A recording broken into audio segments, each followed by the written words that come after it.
एक बार राजा विक्रमादित्य क्षिप्रा नदी के किनारे टहल रहे थे। तभी उन्होंने देखा एक पुरुष, एक स्त्री और एक बच्चा नदी में बहते हुए आ रहे हैं। वो तीनों अपने प्राणों की रक्षा के लिए चीख चिल्ला रहे थे। उन्हें देख तुरंत राजा विक्रमादित्य नदी में कूद गए और अपने जादुई वीरों की मदद से उस दंपति और उस बच्चे को नदी से बाहर निकाल लाए। बाहर निकालकर जब राजा विक्रमादित्य ने उनसे इस पाप कृत्य का कारण पूछा तो आदमी ने बताया उन्होंने ये फैसला दरिद्रता से तंग आकर लिया था। वो उनके राज्य में ही रहने वाला एक निर्धन कुम्हार है। अब चूंकि राज्य के सभी लोग आत्मनिर्भर हो गए तो उन्हें काम मिलना बिल्कुल बंद हो गया। जब उन्हें खाने तक के लाले पड़ गए तब मजबूरीवश ये कदम उठाना पड़ा, क्योंकि अपनी बीवी बच्चों को भूख से तिलमिलाते देखना मौत से अधिक दुखदायी होता है। रोज रोज ये भयानक मंजर देखने से अच्छा तो एक बार के लिए मृत्यु की पीड़ा को ही सहन करना मुझे कहीं ज्यादा आसान लगा। गरीब कुम्हार की पूरी व्यथा जान राजा विक्रमादित्य अंदर तक सिहर उठे। उनके राज्य में किसी व्यक्ति की ऐसी दशा ये वाकई में हृदय को झकझोर देने वाला था। राजा विक्रमादित्य उस गरीब कुम्हार से बोले, तुम्हें आत्महत्या करने की बिल्कुल भी आवश्यकता नहीं। तुम सब मेरे अतिथि बनकर रहोगे। तुम्हें कभी किसी चीज की कमी नहीं होगी। तुम जब तक चाहो वहां रह सकते हो।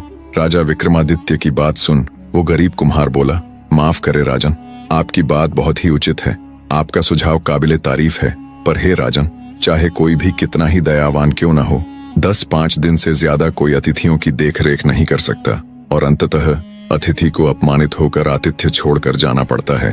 तो 4 दिन की चांदनी और फिर वही काली रात से बेहतर तो हमारा मर जाना ही बेहतर है। और वैसे भी कुछ दिन राजसी सुख भोगने के बाद तो हमें अपना जीवन और भी नर्क लगने लगेगा। तब राजा विक्रमादित्य बोले, नहीं महोदय, ऐसा बिल्कुल भी नहीं है। आप जब तक चाहे तो अपनी पूरी जिंदगी भी हमारे अतिथि घर में रुक सकते हैं। आपकी सेवा में किसी प्रकार की कोई कमी नहीं आएगी।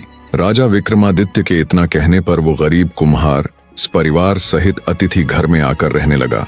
राजा विक्रमादित्य ने उनकी सेवा के लिए नौकर चाकर तैनात कर दिए, जो हर समय उनकी हर जरूरत को पूरा करने के लिए वहां मौजूद रहते।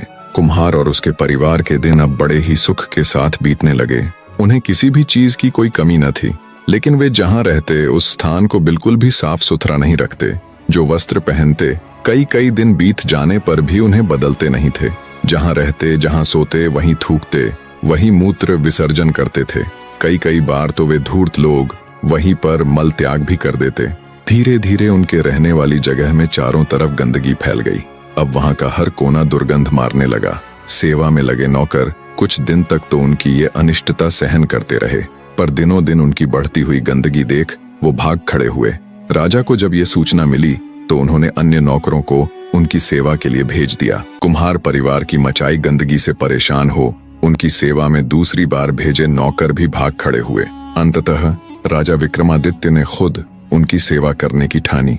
अब वो हर समय उस कुम्हार परिवार के साथ रहने लगे। उनका हर काम, उनकी हर इच्छा वो खुद पूरी करने लगे। कमरे से उठती उस भयंकर दुर्गंध से उनका सिर फटा जाता, पर फिर भी राजा विक्रमादित्य बड़े ही सहज भाव के साथ उनकी सेवा में लगे रहते। कई बार तो कुम्हार उनसे अपने पैर तक दबवाते और राजा विक्रमादित्य एक राजा होते हुए भी बिना किसी संकोच के उनके पैर तक दबाते। ऐसे ही कई दिन बीत गए।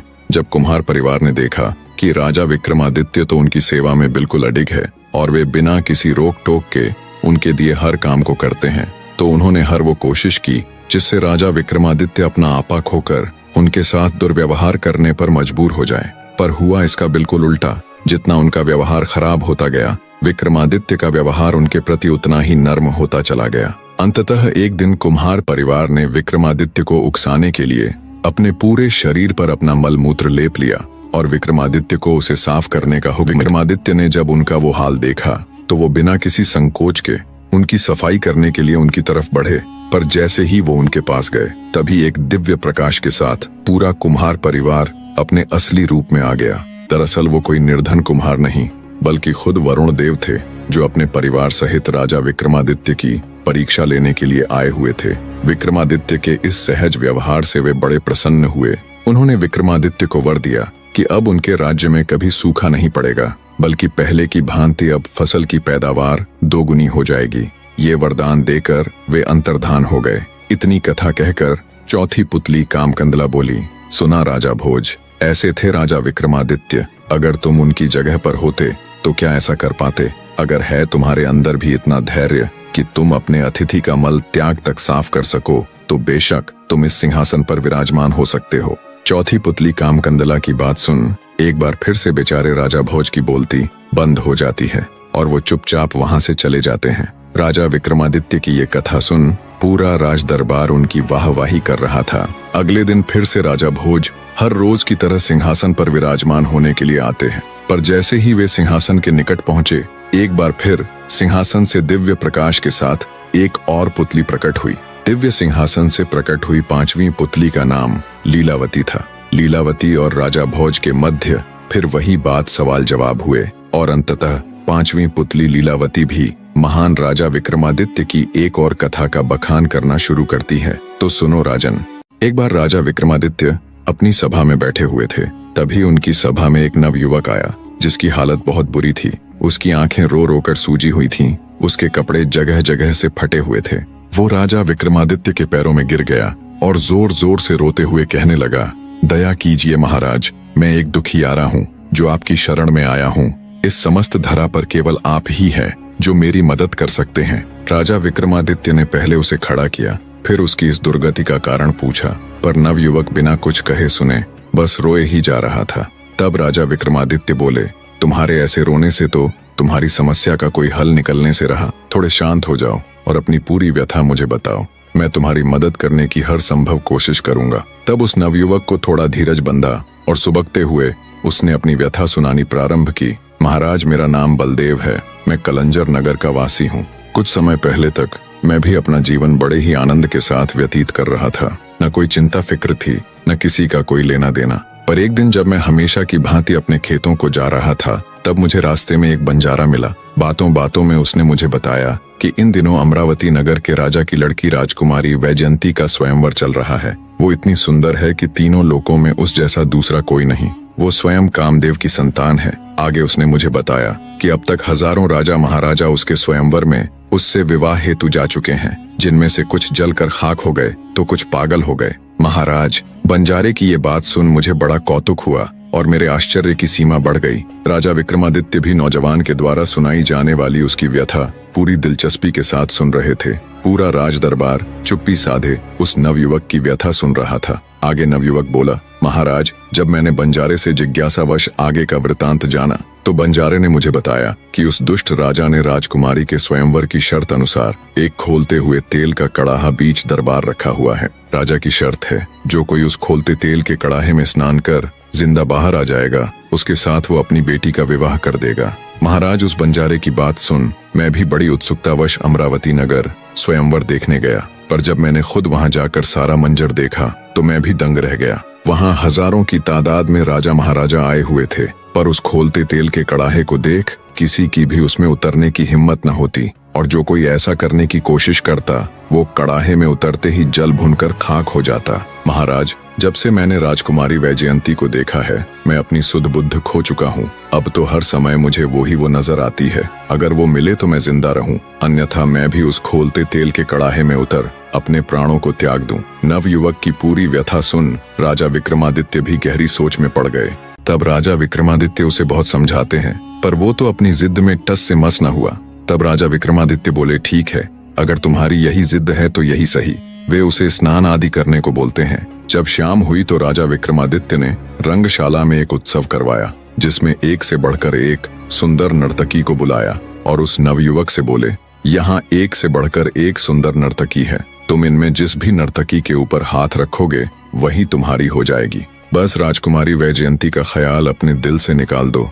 राजा विक्रमादित्य की बात सुन नवयुवक बोला, माफ करे राजन, शेर अगर कुछ दिन भूखा रह जाएगा तब भी वो घास नहीं खाएगा। उसी तरह मुझे भी शिवाय राजकुमारी वैजयंती के किसी दूसरी स्त्री की इच्छा नहीं है। जब हर प्रकार से कहने सुनने के बाद भी नवयुवक नहीं माना तो राजा विक्रमादित्य बोले, ठीक है, अगर तुम्हें राजकुमारी वैजयंती ही चाहिए तो कल हम तुम्हें साथ ले अमरावती नगर जाएंगे। अब तुम आराम करो। सुबह हुई तो राजा विक्रमादित्य उस नवयुवक को अपने संग ले अमरावती नगर की तरफ चल पड़ते हैं। पहुंचे तो देखा वहां एक से बढ़कर एक राजा महाराजा का तांता लगा हुआ है, पर कोई भी उस कड़ाहे में उतरने की हिम्मत नहीं कर रहा है। तब राजा विक्रमादित्य आगे आए और राजकुमारी के पिता से बोले, मैं राजकुमारी वैजयंती के स्वयंवर की शर्त अनुसार इस खोलते तेल के कड़ाहे में स्नान करने के लिए तैयार हूँ, पर मेरी भी एक शर्त है। अगर मैंने आपकी शर्त पूरी कर दी तो आपको अपनी लड़की का विवाह मेरे साथ आए इस नवयुवक से करना होगा।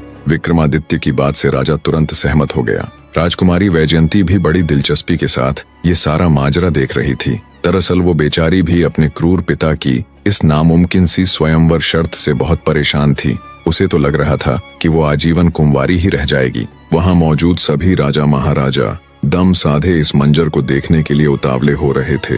तभी राजा विक्रमादित्य ने अपने जादुई वीरों को याद किया और उन्हें हुक्म दिया कि जब मैं इस तेल के कड़ाहे में उतर जाऊं, तुम तुरंत मेरे ऊपर अमी की बोतल से छिड़काव कर देना। अपने अदृश्य वीरों को ये हुक्म दे राजा विक्रमादित्य तुरंत उस खोलते तेल में चले गए। जैसे ही वो भुने तो उनके कहे अनुसार उनके एक वीर ने उनके ऊपर अम्मी का छिड़काव कर दिया, जिससे वो बिल्कुल कुशल मंगल उस खोलते तेल के कड़ाहे से बाहर आ गए। खोलते तेल के कड़ाहे में से जब राजा विक्रमादित्य जिंदा और बिल्कुल सही सलामत बाहर आए तो हर कोई हैरान था। पूरे राज दरबार में तालियों की गड़गड़ाहट थी। राजकुमारी वैजयंती की खुशी का कोई ठिकाना नहीं था कि आखिरकार कोई तो ऐसा आया जिसने उसके स्वयंवर की शर्त को पूरा किया।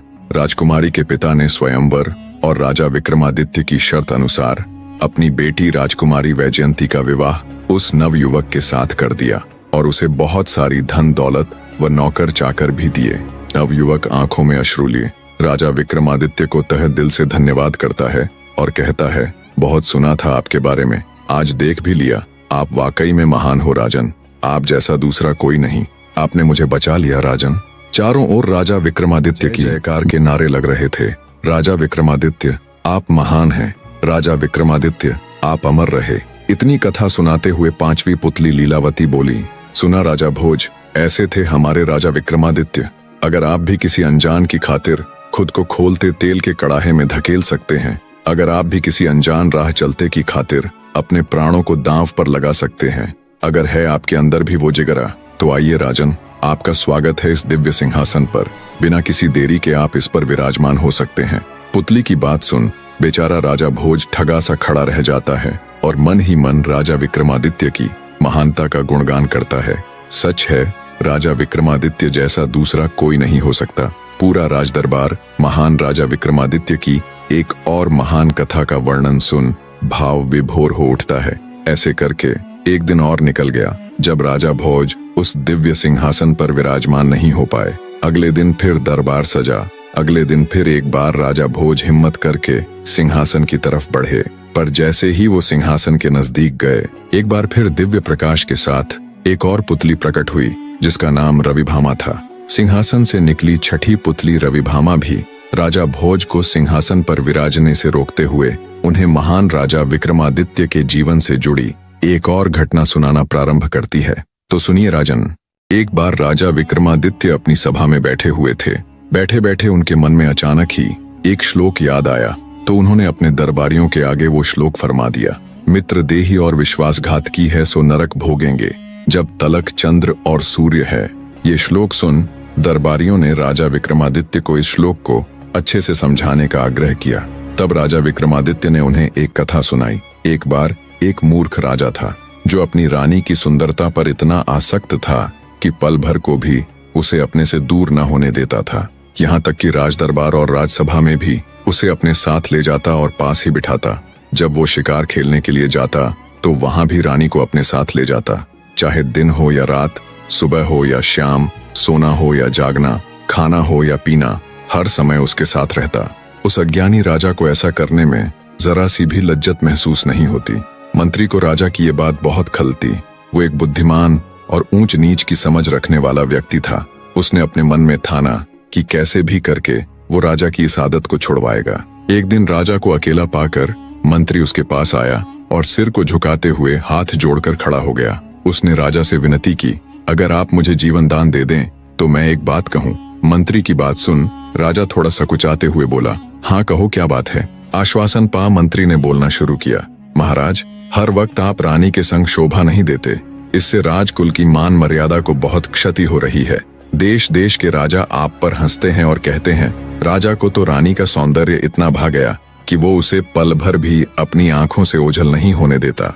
महाराज, अगर रानी आपको इतनी ही प्यारी है तो उनका एक चित्र बनवा कर अपने पास रख लीजिए, जिसे आप जब भी रानी की याद आए देख लिया कीजिएगा। मंत्री की बात राजा के मन को भा गई। उसने तुरंत मंत्री को किसी योग्य चित्रकार को बुलाने के लिए कहा। मंत्री ने राजा के कहे अनुसार एक बहुत ही योग्य चित्रकार को राजमहल बुला लिया। वो चित्रकार इतना योग्य था कि चित्रकारी के साथ साथ ज्ञान विद्या में भी निपुण था।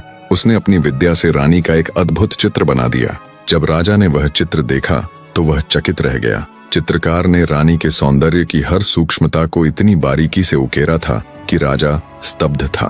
पर जब उसकी नजर रानी की जांघ पर बने हुए तिल पर पड़ी तो उसके रोंगटे खड़े हो गए। जांघ पर बने तिल को देख उसने विचार किया कि हो न हो ये पहले भी रानी से मिल चुका है। ये विचार आते ही राजा के तन बदन में आग लग गई। उसने मंत्री को आदेश दिया कि रानी की तस्वीर बनाने वाले उस चित्रकार को तुरंत बुलाओ।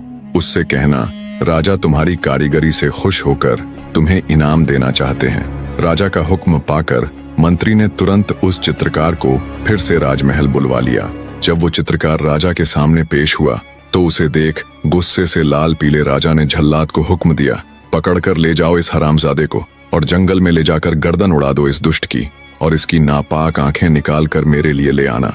ये सुनते ही चित्रकार सहित वहां मौजूद मंत्री के भी पैरों नीचे से जमीन खिसक गई। चित्रकार गिड़गिड़ाया, पर बिना उसकी सुने झल्लाद उसे लेकर जंगल चल दिया। ये सारा माजरा देख मंत्री भी उनके पीछे पीछे जंगल की ओर हो लिया। उसने सोचा, कैसा दुष्ट राजा है जो इतने योग्य इतने होनहार नवयुवक को यूं बिना किसी वजह मृत्यु दंड दे रहा है। कुछ दूर चलने पर मंत्री ने झल्लाद से कहा, तुम इसे छोड़ दो और किसी मृत हिरण की आंखें निकालकर राजा को दे देना। झल्लाद ने मंत्री का कहा मान लिया और वैसा ही किया। मंत्री डरते डरते उस चित्रकार को अपने साथ अपने घर ले गया। समय अपनी गति के साथ बीतने लगा। एक दिन उस राजा का लड़का, जिसने अभी अभी जवानी में कदम रखा था, शिकार खेलने के लिए अकेला ही जंगल की तरफ चल निकला। जब वो जंगल के अंदर गया तो उसे एक शेर की गुर्राहट सुनाई दी। शेर की आवाज सुन राजा का लड़का घबरा गया और घोड़े से उतर भागकर एक वृक्ष पर चढ़ गया। जब तक वो वृक्ष पर चढ़ा इतने में शेर भी वहां आ पहुंचा। राजकुंवर ने जब वृक्ष पर चढ़कर देखा तो वहां ऊपर एक रीछ बैठा हुआ था। मारे भय के कुंवर के प्राण सूख गए। उसे घबराया देख रीछ बोला, डरो मत कुंवर, तुम मेरी शरण में आए हो। मैंने तुझे जीवन दान दिया। अब बिना किसी भय के तू आनंद के साथ यहाँ आराम कर। थोड़ी देर बाद रीछ बोला, रात होने वाली है। ऐसा करते हैं हम दोनों बारी बारी पहरा देते हैं। पहले आधी रात तक मैं पहरा दूंगा, जब तक तुम सो लेना, और आधी रात के बाद तुम्हारी बारी। रीछ की बात से कुंवर खुशी खुशी सहमत हो गया। इस तरह राजकुंवर सोने लगा और रीछ पहरा देने। तब वृक्ष के नीचे खड़ा शेर रीछ से बोला, मेरी बात सुन, तू क्यों अज्ञानी हो रहा है? क्यों इस मनुष्य की तरफदारी कर रहा है? अरे ये तो शुरू से ही हमारे भक्षक रहे हैं। हम फिर भी जंगल में रहने वाले जीव हैं। तू क्यों इसकी खातिर दुश्मनी का बीज बो रहा है? एक काम कर, इसे नीचे फेंक दे। हम दोनों इसे खाकर अपनी भूख मिटा लेंगे। ऐसा अवसर फिर नहीं मिलने वाला। शेर की बात सुन रीछ ने जवाब दिया, सुनो अज्ञानी बाघ, जितना पाप अपने राजा को मारने से होता है, जितना पाप वृक्ष काटने से होता है, जितना पाप गुरु से झूठ बोलने और वन जलाने में होता है, उससे कहीं अधिक पाप अपनी शरण में आए जीव से विश्वासघात करने में होता है। इस तरह रीछ यानी भालू ने शेर की बात नहीं मानी। गुस्साया शेर हाथ मलता रह गया। ऐसे ही आधी रात बीत गई। अब पहरे की बारी थी राजकुंवर की। रीछ ने राजपुत्र को पहरे के लिए जगाया और खुद सो गया। रीछ के सो जाने के बाद शेर ने एक बार फिर अपनी चाल चली और राजकुंवर से बोला, मेरी बात ध्यान से सुनो ए राजकुंवर। सोने से पहले रीछ ने मुझसे कहा था कि जैसे ही सुबह होगी वो तुम्हें खा जाएगा। सुनो लड़के, इससे पहले रीछ उठे और तुम्हारा काम तमाम कर दे, मैं तुम्हें एक युक्ति बतलाता हूँ। तुम इस सोते हुए रीछ को धक्का देकर नीचे गिरा दो। मैं इसे खाकर यहाँ से चला जाऊंगा। इस तरह न तुम्हें इससे खतरा होगा और न मुझसे, और तुम्हारी जान साफ बच जाएगी। राजकुंवर उस दुष्ट शेर की बातों में आ गया। उसने सोते हुए रीछ को पेड़ से धक्का दे दिया। किस्मत से गिरते गिरते भालू के हाथ पेड़ की एक डाल आ गई और वो नीचे नहीं गिरा। गुस्साया रीछ राजकुंवर से बोला, धोखेबाज नीच मनुष्य, मैंने न केवल तुम्हारे प्राण बख्शकर तुम्हें जीवन दान दिया, बल्कि तुम्हें शरण देकर शेर से भी बचाया, और तू दुष्ट मुझे ही मारने चला था। बोल, अब मैं तेरे साथ क्या करूं? मार डालूं तुझे? रीछ की बात सुन राजकुंवर की जान हल्क में आ गई। तब रीछ बोला, सुने धूर्त लड़के, मैं तुझे जान से तो नहीं मारूंगा, पर तुझे इसकी सजा अवश्य दूंगा। इतना कहकर रीछ ने राजकुंवर के कान में मूत दिया, जिससे वो गूंगा और बहरा हो गया। अर्थात ना वो अब कुछ बोल सकता था और ना ही कुछ सुन सकता था। सुबह हो चुकी थी। शेर वहां से चला गया। राजकुमार जब राजमहल पहुंचा तो उसकी ऐसी हालत देख राजा को तो जैसे सांप सा लड़ गया। अच्छा भला तो गया था, ये क्या हो गया इसे। रानी ने भी जब अपने पुत्र की ऐसी हालत देखी तो वो भी दहाड़े मार मार रोने लगी। राजा ने दूर दूर से अनेकों वैद्यों से लेकर झाड़ फूंक करने वाले, मंत्र तंत्र करने वाले और अनेकों विद्वान पंडित बुलाए, पर कोई भी राजा के लड़के को ठीक ना कर पाया। राजा अब हर समय इसी चिंता में रहने लगा। राजा को गहरी चिंता में डूबे देख एक दिन उसका मंत्री उससे बोला, महाराज, मेरी पुत्र वधू एक योगी की चेली रह चुकी है। अगर आप कहें तो राजकुमार को देखने के लिए मैं एक बार उसे भी बुलाकर देखूं। मंत्री की बात सुन राजा बोला, ये काम तो तुम्हें बहुत पहले करना चाहिए था। एक हल्की सी उम्मीद के साथ राजा ने तुरंत अपने मंत्री को उसकी पुत्र वधू बुलाने का हुक्म दिया। राजा के हुक्म से मंत्री अपने घर आया और उसी विद्वान चित्रकार को ये सारा माजरा कह सुनाया और बोला, तुम्हें स्त्री के रूप में मेरे साथ राजमहल चलना है और राजकुमार का इलाज करना है। मंत्री ने चित्रकार की जान बचाई थी, सो वो तुरंत राजमहल चलने के लिए तैयार हो गया। स्त्री का वेश धारण कर, स्त्रियों जैसे कपड़े पहन चित्रकार मंत्री के साथ राजमहल की तरफ चल पड़ा। जब चित्रकार मंत्री संग राजमहल पहुंचा तो राजा ने अपने बेटे को बुलवा लिया। अब चूंकि चित्रकार ने अपना पूरा मुंह ढका हुआ था तो राजा उसे पहचान नहीं पाया। स्त्री रूप धारण किए चित्रकार ने राजा से कहा, अपने लड़के को नहलाकर चौके पर बिठा दो। राजा ने देर न करते हुए तुरंत वैसा ही किया। जब राजा का लड़का नहाकर चौके पर बैठ गया, स्त्री वेश में चित्रकार उसके पास गया और बोला, जो मैं कहूँ ध्यान से सुनना। विभीषण बड़ा शूरवीर था, पर वो अपने भाई से दगा कर श्री राम जी से जा मिला और अपने भाई रावण का सारा राज खोल दिया। अपने कुल के विनाश का कारण बना। मारे लज्जा के उसने 1 वर्ष तक अपना सिर ऊपर को न उठाया और अपने किए का फल पाया। जैसे भस्मासुर ने महादेव जी की तपस्या करके उन्हीं से विश्वासघात किया और वर में उनसे पार्वती जी को मांग लिया, उसका फल भी उसने तुरंत पाया और खड़े खड़े कुछ ही पलों में भस्म हो गया। आगे चित्रकार बोला, ए कुंवर, तू मित्रद्रोही और विश्वासघाती क्यों हुआ? सोए हुए रीछ को तूने नीचे धकेल दिया। उसने तो तेरे प्राण बचाकर तेरे ऊपर उपकार किया था और तूने उसी के साथ विश्वासघात किया। पर इसमें तेरा कोई दोष नहीं है, दोष है तेरे पिता का।